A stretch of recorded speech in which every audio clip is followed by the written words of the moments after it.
Hello, accelerated chemistry students. This is Ms. Crystal Foley, and this is your Section 1 notes all over nuclear radiation.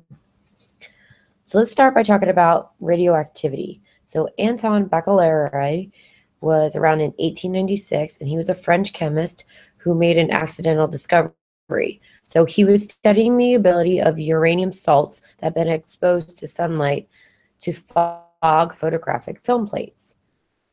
However, when he could not expose a sample to sunlight, he left the sample the top of a photographic plate out. When he developed the plate, he discovered that the uranium salt still fogged the film. So he went with this information to Marie and Pierre Curie. The Curies were able to show that rays emitted by the uranium atoms caused the film to fog. So the three of them were awarded the 1903 Nobel Prize for pioneering work in radioactivity. Curie was the one that was known with using the term radioactivity to refer to spontaneous emissions of rays or particles from certain elements such as uranium. So the rays or particles that are emitted from a radioactive source are what we call nuclear radiation. Radioactivity, which is also called radio decay, is an example of a nuclear reaction. Nuclear reactions, they start with unstable isotopes or radioisotopes. And basically what happens is that these atoms become more stable in their nucleus, and these changes are accompanied by long times and large amount of energy. So unlike chemical reactions, nuclear reactions are not affected by changes in temperature, pressure, or the presence of a catalyst. So nuclear reactions of a given radioisotope cannot be slowed down, sped up, or stopped. So radioactive decay is a spontaneous process that does not require an input of energy. If the product of a nuclear reaction is unstable, it will decay too. And then the process continues until unstable isotopes of one element are changed or transformed into stable isotopes of a different element. And then eventually it's going to stop when these isotopes are not radioactive anymore. So let's talk about the types of radioactivity or radiation that can be released from an atom. So alpha decay is the first one. So atoms with 82 or more protons will undergo alpha decay, and that's because they have too many protons and neutrons.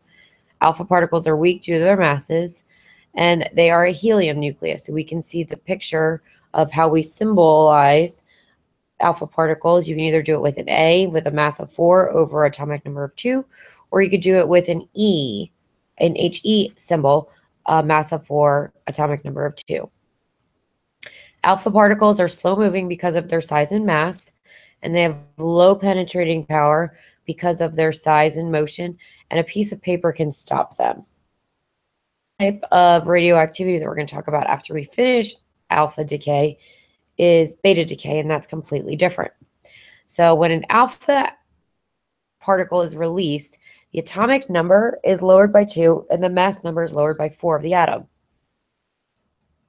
So if we look at this nuclear reaction, you can see that the mass number of uranium-238 dropped to 34, and the atomic number changed from 90 to 92, or excuse me, from 92 to 90. And so remember, when we change the atomic number, we have to change the element that we're talking about, because it's the atomic number that's going to give us the identity of the atom. Beta decay. Beta decay, the atoms have above the stability belt, have too many neutrons and too many protons, so they undergo beta decay. An electron is emitted from the nucleus when a neutron is converted to a proton. So the mass is very small.